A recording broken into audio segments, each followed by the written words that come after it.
عقیدہ ہے, ہمارا یہ ایمان ہے. حضور صلی اللہ علیہ وسلم آپ پر نبوت جو ہے اس کا اختتام ہو گیا. اب قیامت تک کوئی نیا نبی نہیں ہو سکتا. جو بندہ یہاں پر یہ دعویٰ کرے گا کہ میں اللہ کا نبی ہوں تو اس کو اسی ٹائم حکومت وقت جو ہے وہ قتل کر دے گی اور قتل کر کے جہنم واصل کر دے گی. ہمارا یہ ایمان ہے, ہمارا یہ عقیدہ ہے کہ حضور کے بعد نہ کوئی نبی آیا ہے, نہ آ سکتا ہے اور نہ ہی آئے گا.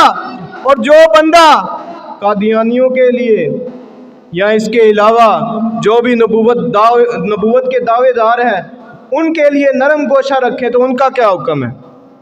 ان کا کیا حکم ہے؟ یعنی کہ جو بندہ کہتا ہے کہ چلو مرزائی بھی تو انسان ہی ہے, چلو جو بھی ہے انسان تو ہے نا, انسان تو ہے لیکن انسان سے بدتر ہے. کیوں بدتر ہوئے؟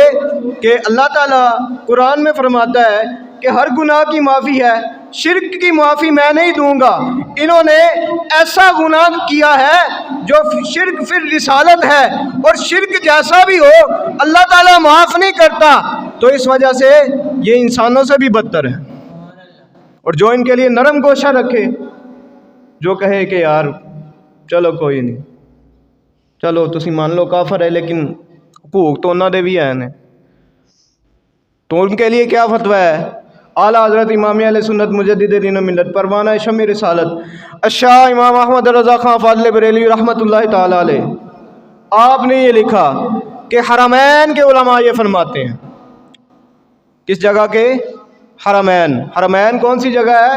مکہ و مدینہ. کہہ دیجئے سبحان اللہ. مکہ و مدینہ سب سے افضل, سب سے اکمل, سب سے اعلیٰ جو جگہ ہے وہ مکہ و مدینہ ہے.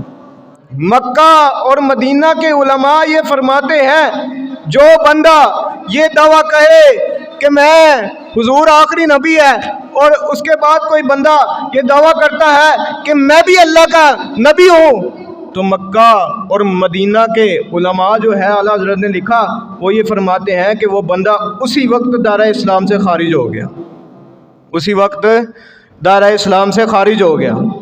اور آگے کیا لکھا؟ آگے آپ فرماتے ہیں اب یہ تو تھا اس کا معاملہ.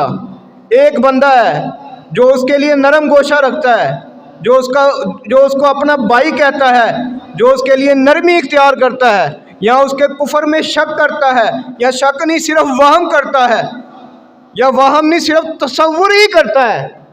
تو علماء حرمین کا یہ فتویٰ ہے کہ جو بندہ صرف مرزائیوں کے کفر میں تصور ہی کرے وہ بندہ بھی کافر ہو جاتا ہے, وہ بندہ بھی کافر ہو جاتا ہے. کیوں؟ کیونکہ ہماری عزت جو ہے یہ رسول اللہ کے نام سے ہے, ہماری عزت رسول اللہ کے نام سے ہے, ہمارا تن و جان یہ رسول اللہ کے نام سے ہے, ہماری عظمت رسول اللہ کے نام سے ہے.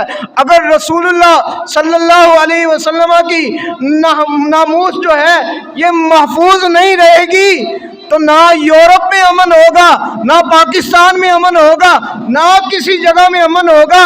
امن جو ہے, اگر یورپ امن چاہتا ہے, ملک پاکستان کے اعلیٰ عہدوں پر بیٹھے ہوئے لوگ اگر امن چاہتے ہیں, ان کے لیے امن یہی ہے کہ وہ رسول کریم صلی اللہ علیہ وسلم کی عزت و ناموس کی حفاظت فرمائے.